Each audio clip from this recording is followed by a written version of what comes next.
One good way of getting your bearing, if you want to go somewhere, or if you want to know where you're going, and of course I'm talking about Kenya, is that you can assess where you are currently.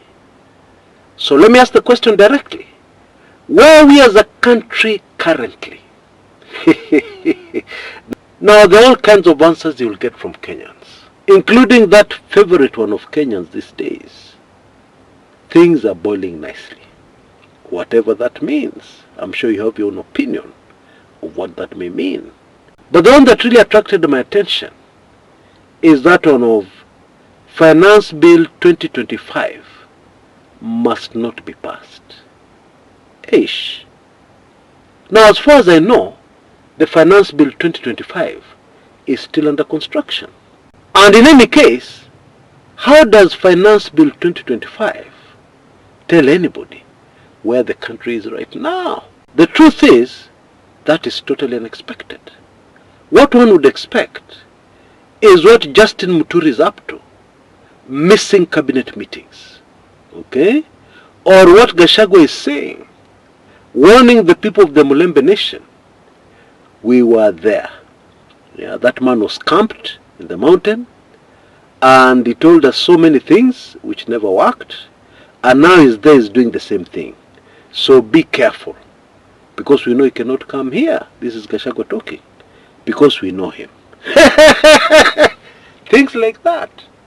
But somebody comes up and says, no, Finance Bill 2025 must not pass. And here is the very neat explanation. Nakwambia, usicheze na Wakenya. Don't joke with Kenyans. Kenyans, when they get serious about something, oh, you're in trouble. The explanation is very simple. Finance Bill 2023 passed. Okay, people made a little noise here and there, but Kenyans were mostly asleep. Finance Bill 2024, we all know what happened. Yeah, it culminated in the storming of Parliament by the Gen Zs. And therefore, Finance Bill 2025 is kwisha maneno. Okay? The Ruto administration, according to these Kenyans, will never go beyond Finance Bill 2024. In other words, we will never reach Finance Bill 2025. Now that is a very interesting analysis of the current situation, especially when we consider the reality on the ground. By the way, I did a previous video, and I tried to look at the impact of the Trump presidency on Kenya. And I received a little backlash from some of us, which I totally understood. Yeah, there's some people who can't stand Trump. Yeah, and that's okay. You're allowed to have your own view. But in my opinion, when you allow your emotions to cloud your judgment, to cloud your analysis, in my opinion, you're in trouble. Yeah, and so these people are saying, Chris, what are you talking about? Trump has told us very clearly, it is America first. So where does Kenya come in? Well, many of us are beginning to understand exactly how. Bwana Trump aliingia kwa ofisi na fujo nyingi. He entered the presidency with a lot of annoyance and signed immediately several executive orders. Now, some of these executive orders affect Kenya directly, yeah, especially those touching on financing. So already, we're feeling the Trump effect. Of course, I'm not insensitive. We have a lot of Kenyans residing in the United States of America. They're in a situation, their papers are not in order, and therefore deportation is a high likelihood. I'm aware of that.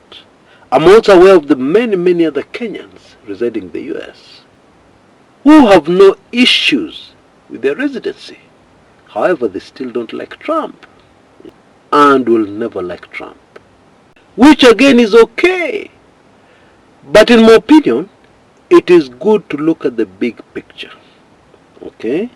Try and get away from emotions and look at the big picture. Anyway, this latest development means that our cash-strapped Kenyan government things can only get worse. And you know, the people we have ruling Kenya nowadays are very one-track minded. There is only one way and one way alone for the government to raise revenue. And that is by raiding people's payslips, increasing taxes, etc., etc.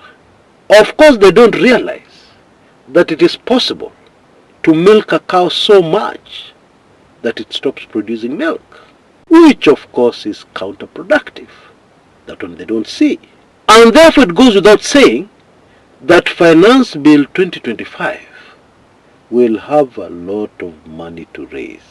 They will have a lot of money to raise, and therefore they have no option but to go for a lot of taxes, new taxes, and also they will have to increase tax. There are no two ways about this one, because the cow has already been overmilked. So what do you expect? And therefore, if anybody thought that Finance Bill 2023 was very bad, if anybody thought that Finance Bill 2024 was even worse, the one which was withdrawn, and then many proposals in it introduced through the back door, hurriedly passed bills in Parliament, that kind of thing. If you thought those ones were bad, I don't know what you're going to say about Finance Bill 2025. So what these Kenyans are saying makes perfect sense when you look at it a little deeper. And I'm sure I don't need to say that the consequences of this are more than predictable. Yeah? What do you expect? Protests. People being much more than just fed up. Okay, so what do you expect? It is very predictable what is going to happen in Kenya next. But now, let us move into the more juicy political developments. Justin Muturi, who is still a CS, he hasn't been fired yet, and he hasn't resigned, missed a cabinet meeting where everybody else was in attendance. And of course Kenyans noticed. And of course Justin Muturi said something after Kenyans noticed. That is juicy. Rigathi Gachagua is still talking. Rigathi Gachagua is still spilling the beans. That one, I'm sure, is also very politically juicy. Okay? But before we go into that, allow me a minute or so to quickly acknowledge the sponsors for today's show, which is a Nakuru plot at a place called Kiamunyi. Yeah? Now Nakuru has been a city for a long time, and indeed in the country called Kenya, despite what we're going through, Nakuru has to be one of the fastest growing cities in the entire region. Still is. And therefore naturally there is a very high demand, which has still not been met, for apartments and houses for people to stay in. Now this quarter-acre plot in Kiamunyi is perfect for the development of apartments. And the asking price is 3.8 million Kenya shillings. And I'm told it is slightly negotiable. Now you can see a number on your screens right now. In case you're interested in doing something in Nakuru, please place that call and get more details about this plot in Kiamunyi Greens. Right. I don't like rehashing things. Yeah, repeating things we've said before. Because regulars on this channel will remember when this Justin Muturi Maneno started. Yeah, we raised these issues. And we said that Justin Muturi is not going to resign. And we also said that President Ruto has no option but to fire the man. However, it is complicated because this administration has many issues with the Mount Kenya region where Justin Muturi hails from. And in any case, Bwana Muturi wants to be fired, naturally, so that he can do another Gachagua and get his popularity ratings through the roof. And therefore, we said that this is most likely going to be a standoff. And that is exactly what we're witnessing at the moment. But there's a very big problem for the Ruto administration. And the problem is, the government is being made a fool of. Because Justin Muturi never attended a cabinet meeting. In Kakamega, where everybody else attended, including the brand new cabinet secretaries, Akina Kabogo, Akina Mutai Kagwe, etc., etc. Surely, that does not look good for the government. And the guy is now being arrogant, trying to convince Kenyans that he's running his office remotely. And that he can successfully run his office remotely. And maybe even attend cabinet meetings remotely. And you really can't blame Bwana Muturi. This is politics. And he's playing politics because he's a politician. But all this leaves Ruto with a problem. What would you do if you're him? Fire the man anyway? I guess that is the only option left. Fire the man and make him so popular. And create another monster to fight you from the Mount Kenya region. That is the place where the Ruto regime is now. Between a rock and a hard place. Yeah, where options are rapidly reducing by the day. Meanwhile, the other monster created by the Ruto presidency, a man called Rigathi Gachagua, who was a political rookie, a political nobody just the other day, but is now a giant in the Mount Kenya region, Upendo Spende. He too is very busy and keeping Kenyans entertained and indeed informed. Yeah, I'm sure most Kenyans have not forgotten that one of the biggest revelations about the abduction unit, before Justin Muturi came into the picture, one of the biggest revelations was triggered and engineered by Rigathi Gachagua. And naturally, Ruto cronies are extremely nervous. And we can easily tell. They can talk about nothing else. Or Rigathi Gachagua was a tribalist, or Rigathi Gachagua this, Rigathi Gachagua that. And meanwhile, I'm not sure if they know that they're continuing to help uplift his political profile. I'm not sure if they see this, but they should. They're politicians. So why can't they see it? Yeah.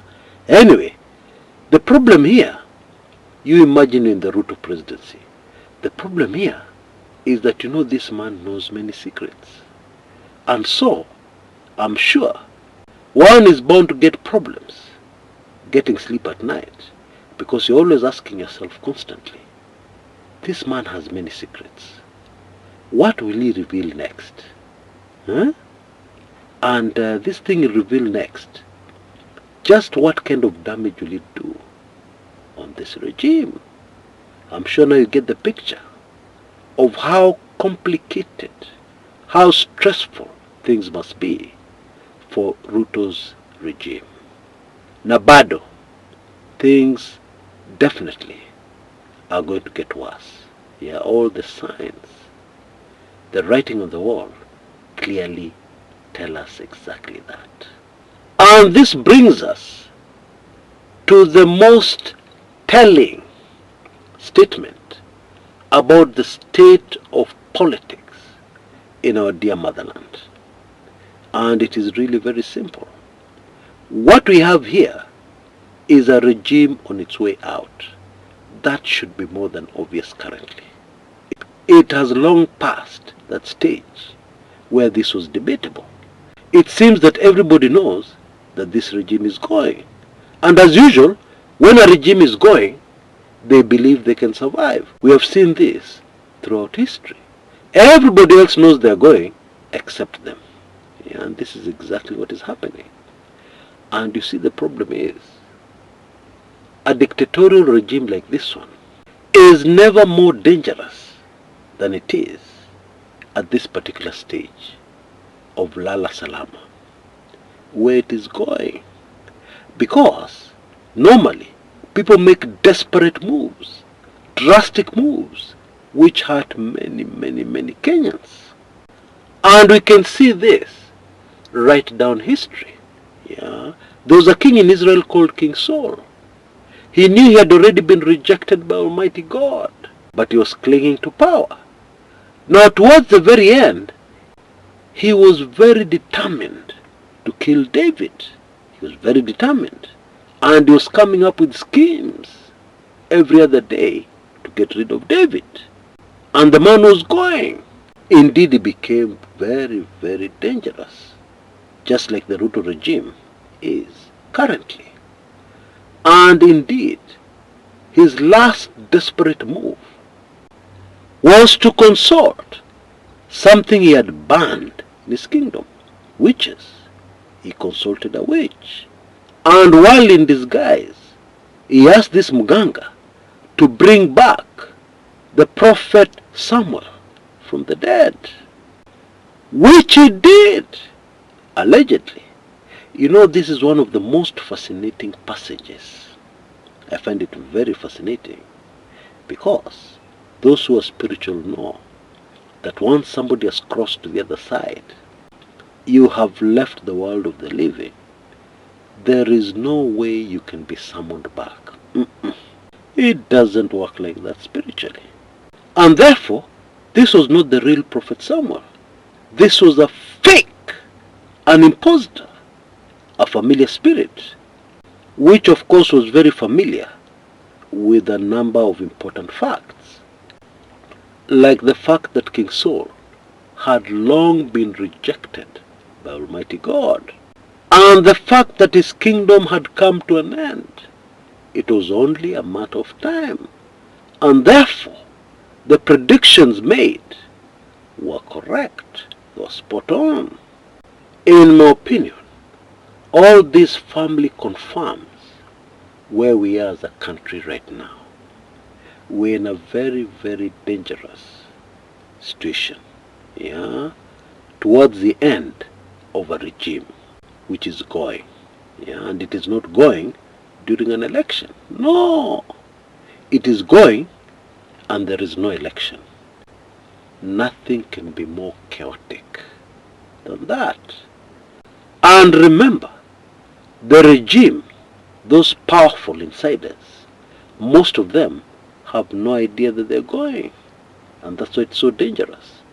It is like a patient who is in stage 4 of a very serious disease like cancer. And then they start talking to you about long-term plans, 2027 elections, how to get the Mulembe nation into the fold for the re-election bid of Ruto. That is exactly what is happening currently. And of course, it does not make any sense. It makes zero sense. Surely, stage 4 cancer, na bado unapanga the future. How now? What? But that is the nature of politics. And that is also human nature. There are situations where we become blinded to reality. And this is one of those classic examples of that. The current regime is blinded to reality. It was blinded to reality when it came up with the 2023 finance bill, 2024 finance bill, and now as the 2025 finance bill is in the works, they are more than blinded.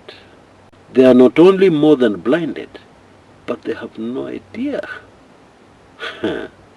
Now, I was delighted to welcome a few of you into my weekly intelligence briefings. And today, I would like to extend that opportunity further for those of us who are not yet members of my highly sensitive weekly intelligence briefings. You can see details on your screens right now. And you see the advantage is, immediately become a member. You will get all the other previous WABs. Very interesting information that will make your eyes pop out and shock. True story. And it is about time. You've been a subscriber, a follower of this channel for a long time, but then you've never gotten the WABs. Here's your big chance. For only Kenya shillings 1,000, yeah, you can become a member pop immediately. Please take full advantage of this extension, which will end at any time. So please make a decision quickly and act quickly. Until next time, this is Chris Kumekucha.